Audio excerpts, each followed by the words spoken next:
Olá, olá, bom dia, você que está aqui comigo, boa tarde, você que está aqui comigo, boa noite, você que está aqui comigo. Hoje nós estamos num aulão de temas quentes, típico da nossa mentoria, Foco Study da nossa mentoria RAP. Nós temos esses aulões, esses encontros mensais sobre aqueles temas que estão fervilhando na jurisprudência aqui, no que diz respeito ao direito notarial e registral, que pode cair na sua prova de concurso, seja concurso de cartório, seja concurso da magistratura. E nós hoje vamos estudar a recente decisão do Supremo Tribunal Federal sobre a obrigatoriedade do regime da separação de bens para as pessoas maiores de 70 anos de idade. Então, venha aqui comigo, eu vou em alguns momentos partilhar com você a minha tela, a tela aqui atrás do nosso material de aula, que você que adquiriu o acesso à nossa plataforma Maraviflix, seja através da mentoria, seja através de cursos pontuais ou de acesso mensal, você vai ter acesso a esse material também, que acompanha a nossa aula, tanto como roteiro, como conteúdo, para que você possa estudar essa temática, para construir um raciocínio jurídico concreto que vai te facilitar tanto para responder questões objetivas, mas, sobretudo, para responder questões subjetivas e de fase oral, que são oportunidades que você tem para mostrar para o seu examinador que você tem raciocínio, que você não é um mero repetidor daquilo que você lê e que você consegue manejar o conteúdo teórico na aplicação técnica para resolver o problema do seu cliente. Seja o seu cliente um jurisdicionado, na qualidade de juiz, você como juiz de direito, seja o seu cliente o usuário ou o cliente da sua serventia extrajudicial do seu cartório. Mas lembrando que, ao estudarmos essa temática,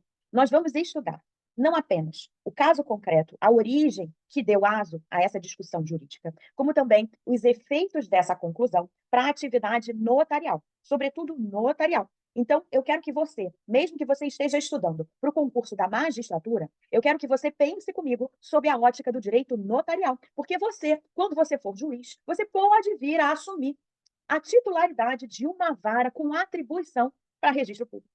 E aí, o que você vai fazer quando você for fiscalizar a atividade extrajudicial se você não souber devidamente das competências e das atribuições constitucional e legalmente previstas ao notário? Então, é de extrema importância que você raciocine comigo sob a ótica do direito notarial e registral, para que nós possamos fazer um esforço, traçar uma jornada de pensamento, de raciocínio que você jamais vai esquecer. Eu já te garanto que vai fazer muito sentido para você e que você vai internalizar esse conhecimento como você jamais internalizou ao ler um livro ou assistir uma aula. Mas para isso, eu preciso que você esteja juntinho comigo. Eu preciso que você não me abandone, que você esteja aqui do início ao fim, coladinho em mim, para acompanhar esse raciocínio. Vamos lá, então? Papel e caneta na mão, eu quero que você não se apoie exclusivamente no meu material. Eu quero que você tenha o meu material como referência, mas eu não quero que você assista a minha aula de forma passiva, como se você estivesse assistindo um Netflix. Nós estamos, sim, dentro da plataforma Maraviflix, mas a Maraviflix é uma plataforma de estudo, e de estudo ativo. E o estudo só é ativo quando você olha para o seu material, quando você acessa o seu material, seja uma videoaula, seja um livro, seja um PDF, seja um material de apoio de uma videoaula como o nosso aqui, de forma a responder questões. Então, a questão que eu quero que você já comece anotando no seu cadernão é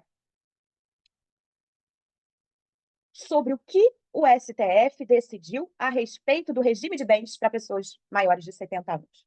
Quais são as implicações para as pessoas maiores de 70 anos? Quais são as implicações para o ordenamento jurídico? Quais são as implicações, se é que existem implicações, para a atividade do notário ou tabelião? Essas são as abordagens, esses são os questionamentos que eu quero que você tenha aí anotado no seu cadernão, para que você possa ativar a sua capacidade de pensar junto comigo ao longo dessa aula. E é por isso que eu quero que você tenha papel e caneta na mão e que você vá anotando tudo o que eu falar de forma raciocinada, de forma lógica e de forma coerente. É isso que eu preciso de você. O material de aula você vai receber, mas você não vai se apoiar nele. E eu também quero te dizer que eu gosto muito de você, mas eu não quero ver você aqui comigo nessa aula de novo. Eu quero que você esteja 100% comigo agora, para que nunca mais eu te veja nessa aula. Eu quero te ver em outras aulas. Eu costumo dizer para os meus mentorados que, se uma aula é boa, tem conteúdo, é densa, mas ao mesmo tempo é clara, é didática, é reveladora, que bom. Você só vai assistir essa aula uma vez. Enjoy it. Se a aula é ruim, se você não gosta da forma como o professor expressa o conteúdo, se não, enfim, não te diz muita coisa aquela aula, que bom. Você só vai assistir essa aula uma vez. Então, eu quero que você curta ao máximo essa experiência, porque nós só vamos nos ver estudando sobre esse tema, nesse curso, nesse aulão de temas quentes, sobre regime de bens para maiores de 70 anos na visão do Supremo Tribunal Federal, hoje e nunca mais. eu não quero que você assista essa aula mais de uma vez. Eu quero que você esteja comigo do início ao fim, 100%, que faça as suas anotações e que depois consulte o material de aula. E que, a partir disso, você só revise esse material. Mas eu não quero te ver aqui de novo. Combinado? Beleza de Creuza? Então, vem comigo, cola em mim, que a gente vai estudar esse assunto de uma maneira muito prática, sem perder os fundamentos. Então, vamos lá. Eu vou compartilhar a tela com você. Vamos lá. E presta atenção aqui numa coisa. Tema da nossa aula de hoje. STF, Supremo Tribunal Federal, regime de bens e os maiores de 70 anos. Qual é o entendimento hoje do Supremo Tribunal Federal a respeito do regime de bens para aqueles que possuem idade superior, igual ou superior a 70 anos, e que desejam se casar, desejam se unir a seus companheiros? Sobre isso, o Supremo Tribunal Federal tratou no recurso extraordinário com agravo de número 1.309.642, que gerou o tema 1236, que é o tema mais recente, relevante que nós temos para o direito notarial e registral para o seu concurso de cartório ou para o seu concurso da magistratura. E como é que nós vamos começar o estudo desse tema? Sabendo o que traz o tema 1236, que diz assim: nos casamentos e uniões estáveis envolvendo pessoa maior de 70 anos, o regime de separação de bens previsto no artigo 1641, inciso 2º do Código Civil, pode ser afastado por expressa manifestação de vontade das partes mediante escritura pública. Então, olha aqui para mim, cola aqui comigo, dados importantes do tema. Esse tema vale para casamentos e uniões estáveis, envolvendo pessoas maiores de 70, e traz a cereja do bolo, o jump of the cat, que é a possibilidade de afastamento da obrigatoriedade do regime de separação de bens pelo critério etário. E de que forma esse afastamento vai ocorrer? Por meio de escritura pública. Quem faz escritura pública é o notário ou o tabelião. Então, nós temos aí os elementos relevantes de aplicação para casamento, para união estável, a respeito da relativização da obrigatoriedade do regime de bens para maiores de 70 anos. E agora vamos destrinchar o que esse tema quer dizer, de onde ele parte, para onde ele vai e quais são as repercussões. Porque se você entender isso, você não vai cair em nenhuma casca de banana que estiver na sua prova, tá? Vem comigo, vamos lá. Discussão desse precedente. Constitucionalidade do artigo 1641, inciso 2º, que traz a obrigatoriedade do regime da separação de bens para os maiores de 70 anos, e se essa obrigatoriedade é ou não aplicável às uniões estáveis. Então, esse é o ponto central, são dois pontos centrais de discussão na decisão do Supremo, nesse recurso extraordinário com agravo que nós falamos aqui logo no primeiro slide. O que diz o artigo 1641? O artigo 1641 do Código Civil diz que é obrigatório o regime da separação de bens no casamento da pessoa maior de 70 anos. Essa redação foi uma redação alterada. Por quê? Porque a previsão original do artigo do Código Civil de 2002 era 60 anos. E com o passar do tempo, uma década, quase uma década depois, né, da edição do Código Civil de 2002, nós tivemos uma mudança de entendimento no sentido de que a pessoa maior de 60 anos não precisava dessa proteção do ordenamento jurídico que lhe restringia a autonomia da vontade, que só os maiores de 70 anos é que teriam condições etárias que justificariam essa maior proteção a partir de uma limitação do exercício da autonomia da vontade. Mas ainda assim, vinha prevalecendo a obrigatoriedade. Então, se duas pessoas ou se uma das pessoas tivesse mais de 70 anos, o regime de bens a ser escolhido teria que ser aquele imposto por lei, de modo que o patrimônio dessas pessoas, em regra, não se comunicasse, para preservar tanto o direito patrimonial dessa pessoa maior de 70 anos, protegida pelo ordenamento jurídico, como também dos seus herdeiros. Ressalva apenas no enunciado 377 do Supremo. Mas isso nós vamos ver depois. Eu quero que você entenda comigo agora, neste momento, a regra.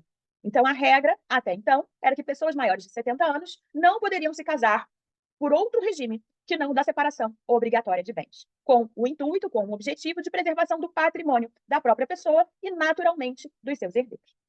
Então, vamos lá. Supremo Tribunal Federal entendeu que a obrigatoriedade legal desrespeita a autonomia da vontade das pessoas idosas. Logo, caso a pessoa com mais de 70 anos queira se casar ou fazer união estável em outro regime, pode manifestar esse desejo por escritura pública lavrada por tabelião de notas. Então, veja que o Supremo entendeu que deve prevalecer a autonomia da vontade, o livre exercício, o direito de liberdade de manifestar vontade e celebrar atos, fatos e negócios jurídicos. mais atos e negócios jurídicos, né, do que fatos. Fatos só com efeitos, se tiverem efeitos relevantes para o mundo do direito, mas sem a intervenção da vontade. O que nos interessa aqui são os atos e os negócios, sobretudo os negócios. Se nós entendermos que a união com efeito patrimonial tem natureza contratual. No caso de casamento, se nós entendemos que é uma instituição, nós vamos aí entender que é um ato, com efeitos previstos previamente pela lei e sem a possibilidade de grande discricionariedade na modulação dos seus efeitos, sobretudo para essas pessoas com 70 anos de idade. Então, vamos lá. O Supremo entendeu que a proteção à vulnerabilidade presumida pelo critério etário deve ceder em face da autonomia da vontade como um exercício de liberdade, de modo que passam a poder o maior de 70 anos afastar a obrigatoriedade da lei por meio de escritura pública. E aí entra a atividade notarial, porque será através da fé pública do notário e da qualificação da vontade da parte por ele feita que o maior de 70 anos poderá afastar esse regime que até então era obrigatório por imposição expressa de lei. E aí o que traz nuclearmente o regime da separação obrigatória. No regime impositivo da separação obrigatória pelo critério etário, há outros critérios, nós estamos falando aqui do critério etário, porque é só o que nos interessa, já temos muito a trabalhar sobre esse critério etário. Os aquestos, em regra, não se comunicam, salvo se comprovado o esforço comum para a sua aquisição. Então, esse é o tempero dado pela jurisprudência, através do enunciado 377 do STJ e do informativo 628, que assim explica a necessidade de prova do esforço comum para que esses aquestos se comuniquem, para que esses bens adquiridos onerosamente se comuniquem. E esse entendimento é um entendimento importante. Por quê? Porque se assim não fosse, o regime da separação obrigatória nenhuma diferença teria, em termos práticos, para o regime da comunhão parcial. Então, o que vai diferenciar esses regimes é exatamente esse tempero da exigência da prova do esforço comum. Porque se assim não fosse, se fosse presumido o esforço comum, nenhuma diferença haveria entre o regime da comunhão parcial e o regime da separação obrigatória. Por outro lado, se em hipótese alguma esse regime, esses bens, pudessem ser comunicados, pudessem ser entendidos como aquestos, diferença nenhuma haveria entre o regime da separação obrigatória e o regime da separação convencional. Então, por esse entendimento, esse último entendimento manifestado pela jurisprudência, o regime da separação obrigatória de bens, ele está exatamente no meio do regime da comunhão parcial e do regime da separação absoluta ou convencional de bens. Numa escala gradativa, nós teríamos primeiro o regime da comunhão universal, que comunica tudo, depois o regime da comunhão parcial, que comunicam-se os aquestos, depois o regime da separação obrigatória, que os aquestos só são entendidos como tais, no sentido da comunicabilidade, mediante a prova do esforço comum, e, por último, a separação absoluta ou convencional de bens, em que, em nenhuma hipótese, esses bens são comunicados. Então, vamos lá. Prosseguindo, vem comigo, vai anotando aí que tem coisa muito importante que você não pode deixar passar batida. O que nos diz o enunciado 331 do Conselho da Justiça Federal sobre a autonomia da vontade? E nós estamos falando aqui de uma proteção do ordenamento jurídico estatutária pelo Estatuto do Idoso, que promoveu alterações no Código Civil, interpretativas no Código Civil, que depois houve o aumento do critério etário, mas manteve-se a proteção, e, por outro lado, a autonomia da vontade. Então, o que nós podemos entender por autonomia da vontade? Nessa perspectiva de análise.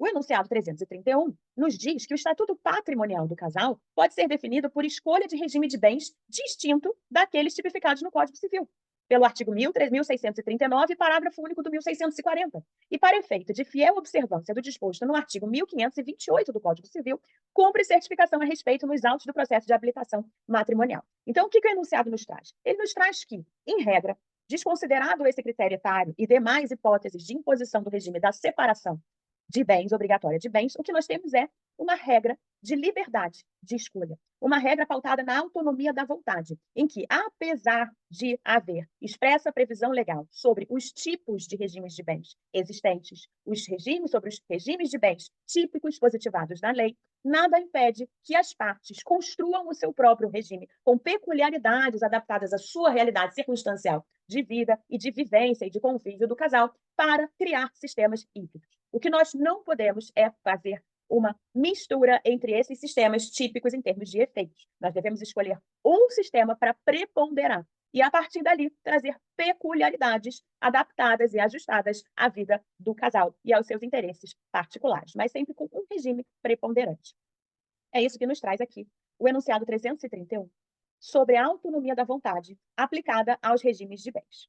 Com a alteração de entendimento do Supremo Tribunal Federal, que traz uma espécie de interpretação conforme a Constituição que nós vamos ver aqui, aparentemente, nesse momento, o que nós temos aqui, nesse momento da nossa jornada de estudos, nesse momento, com os elementos que nós já trouxemos até aqui, o que você pode concluir?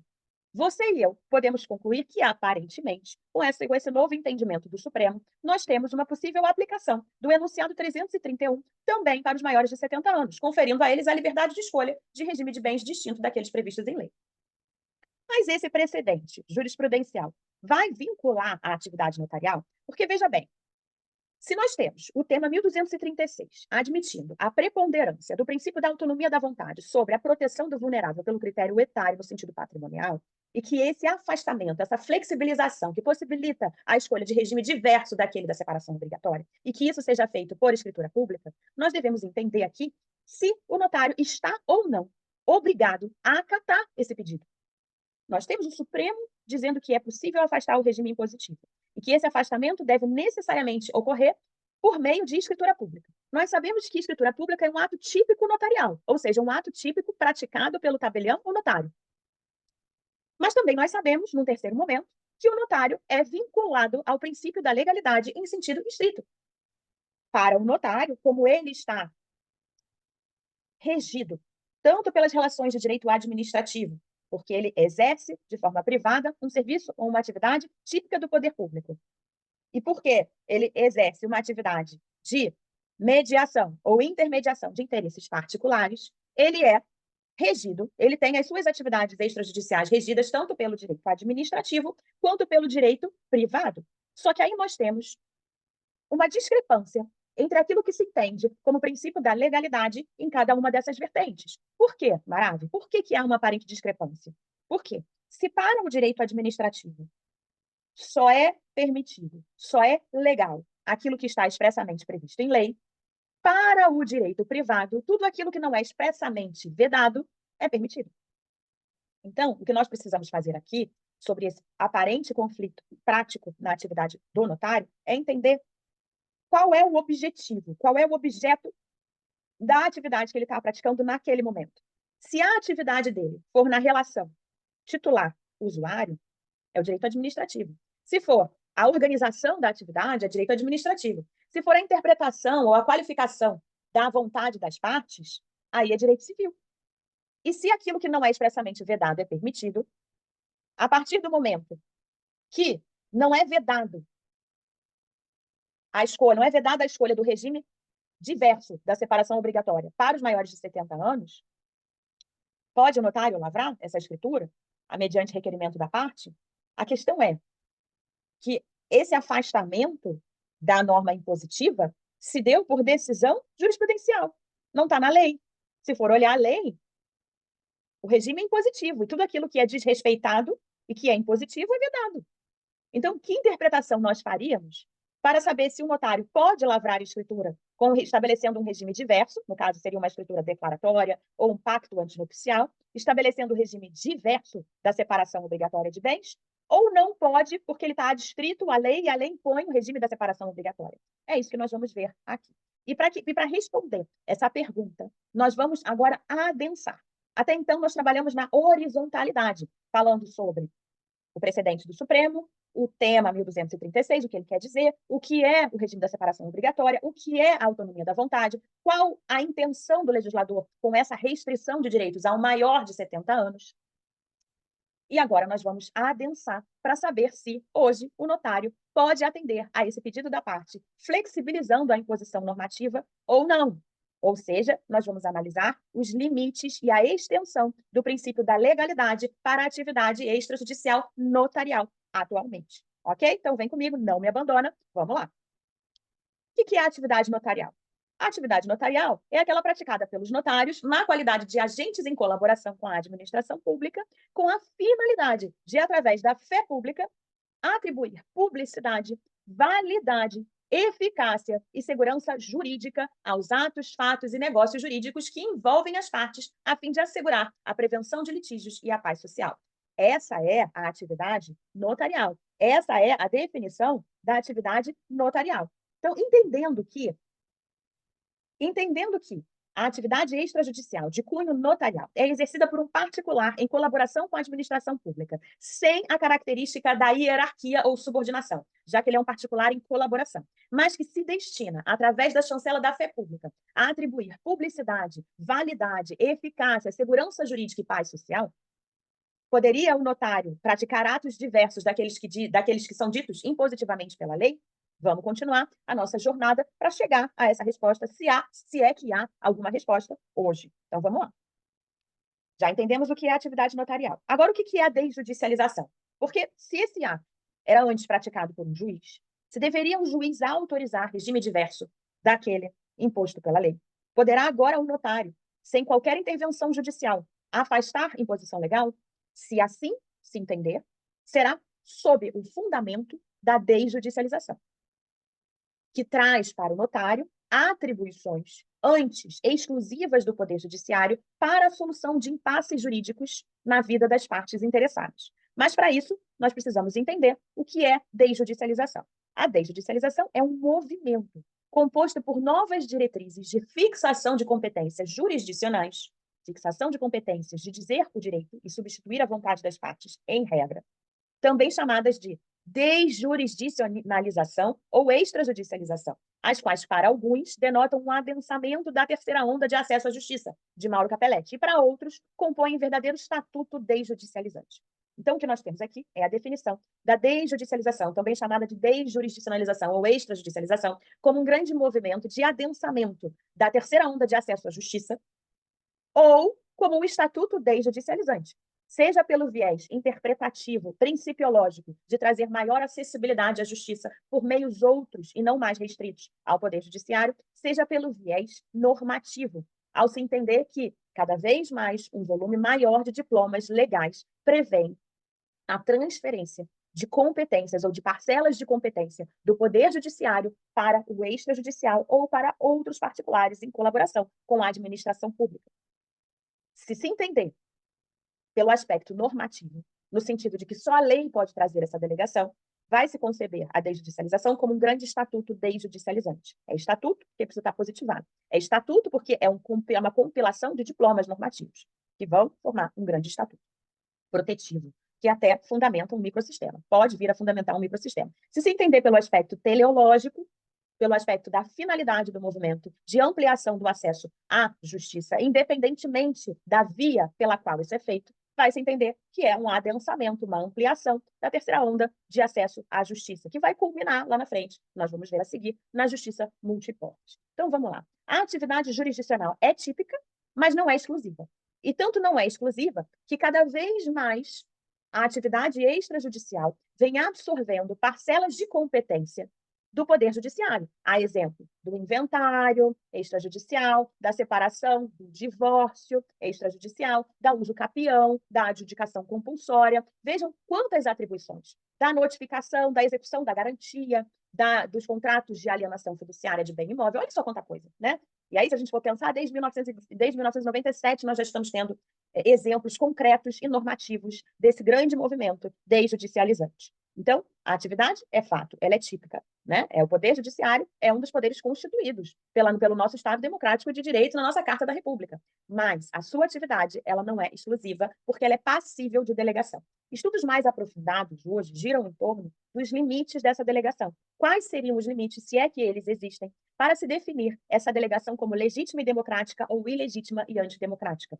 Mas isso não é tema do nosso estudo de hoje, isso não vai cair no seu concurso, isso é muito mais para o âmbito acadêmico, mas eu quero que você saiba que existem reflexões muito interessantes sobre esse tema. Mas, por hora, eu quero que você anote no seu cadernão que a atividade jurisdicional ela é típica, mas ela não é exclusiva do Poder Judiciário. Então, o que diz uma grande estudiosa da desjudicialização no Brasil e que é líder desse movimento, sobretudo no que diz respeito à desjudicialização das execuções no ordenamento jurídico brasileiro, que hoje é objeto de um projeto de lei que está em trâmite na Comissão de Constituição e Justiça. E o que ela diz? Ela diz que parece que nada impede que os atos de declaração e de execução sejam realizados por agentes imparciais, nomeados pelas partes ou pelo Estado, e em havendo lesão ou ameaça de direitos, possa o jurisdicionado socorrer-se do judiciário. Então, para Flávia Pereira Ribeiro, que é uma doutrinadora que vem sendo muito veiculada, né, as suas ideias vêm sendo muito ventiladas em função dos projetos de lei que ela encabeça, no sentido de fundamenta, né, academicamente, mais especificamente esse projeto de lei, salvo engano, 6.244 de 2019, salvo engano, a respeito da desjudicialização dos títulos executivos, atribuindo-os aos tabeliões de protesto. Na visão dela, é possível a delegação de competência do Poder Judiciário à esfera particular em colaboração, desde que se tratem de atos de execução ou de declaração, não atos decisórios, e que se salvaguarde a intervenção do Poder Judiciário ao final, para os casos em que se verifique lesão ou ameaça de direitos. Qual seria o fundamento constitucional para isso? Né? É vedado isso constitucionalmente? Ela está defendendo que é possível. Então, se é possível, não é vedado. Mas há um fundamento constitucional que respalde esse entendimento de desjudicialização? Sim, há. E é o artigo 5º, inciso 35 da Constituição da República, que diz: a lei não excluirá da apreciação do Poder Judiciário lesão ou ameaça de direito. Então, uma vez garantida a intervenção do Poder Judiciário, mediante requerimento da parte, para os casos em que se constatar lesão ou ameaça de direito, risco nenhum existe de que a medida de desjudicialização seja entendida como ilegítima ou inconstitucional. Esse é o fundamento que tem se utilizado para fundamentar a legitimidade do movimento desjudicializante. E o que seria a justiça multiportas? A justiça multiportas é exatamente a visão criada sobre a justiça para ampliar as possibilidades de acesso, densificando aquilo que nós chamamos de terceira onda de acesso à justiça de Mauro Capelletti. E ela nada mais é do que uma forma de atribuir eficácia horizontal ao princípio do acesso à justiça, deixando de restringi-lo à porta única do Poder Judiciário e passando a ampliá-lo para assambarcar os métodos alternativos de solução de conflitos envolvendo particulares em colaboração com a administração pública e agentes estatais. E para isso nós teríamos a mediação, a arbitragem, a conciliação e a atividade extrajudicial como um todo, que vem cada vez mais tendo relevância para o exercício da cidadania, tanto nos casos de consenso, tanto nos casos lá atrás, para a gente fazer uma análise horizontal mais completa, tanto nos casos de fatos jurídicos relevantes, como um nascimento, uma morte, como negócios jurídicos e atos jurídicos.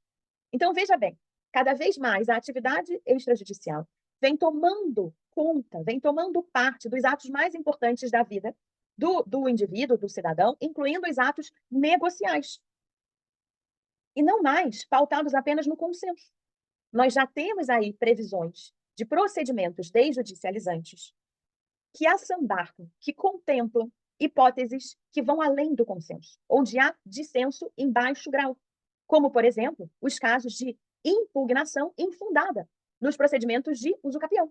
Então, se nós temos a possibilidade de o registrador decidir se aquela justificativa apresentada para a impugnação é infundada ou fundada, para acolhê-la ou rechaçá-la e dar sequência ao procedimento, nós temos aí um adensamento ou uma evolução daquilo que se entende como critério apto à desjudicialização, que deixa de ser o consenso para ser o dissenso, ainda que em baixo grau, como no caso da uso capião, como no caso da adjudicação compulsória extrajudicial, como no caso da execução das garantias nos contratos de alienação fiduciária. Não há consenso. Não é como no caso dos inventários ou dos divórcios extrajudiciais da Lei 11.444. Não. Há dissenso. Há baixo grau de litígio, mas há. E já se admite a extrajudicialização e já se entendeu como constitucional. Recentemente, o Supremo Tribunal Federal entendeu que o procedimento da Lei 9.514 é constitucional. Isso é a atividade extrajudicial entrando como um dos mecanismos de desjurisdicionalização. Um dos mecanismos de transferência de parcela de competência do Poder Judiciário para os particulares em colaboração. E aqui nós temos a justiça multiportas, onde por mais de uma porta se alcança ou se acessa a justiça. Se alcança ou acessa a tutela jurisdicional adequada, célere e efetiva ao pleito da parte. Vamos lá, vem comigo. Então, nós temos como justiça multiportas uma justiça voluntária, uma justiça preventiva e uma justiça socialmente adequada para o consenso, uma justiça de prima ratio. Então, nós temos, dentro do conceito de justiça multiportas, levando a nossa análise para a atividade extrajudicial, que tem um âmbito de atuação muito mais completo e complexo do que a mediação, do que a conciliação. Nós temos uma justiça voluntária, de caráter voluntário, porque é escolhido pelas partes. Nós temos uma justiça preventiva, que previne litígios, que previne que as partes tenham de se socorrer do Poder Judiciário e arcar com a sua morosidade, com os custos dela decorrentes.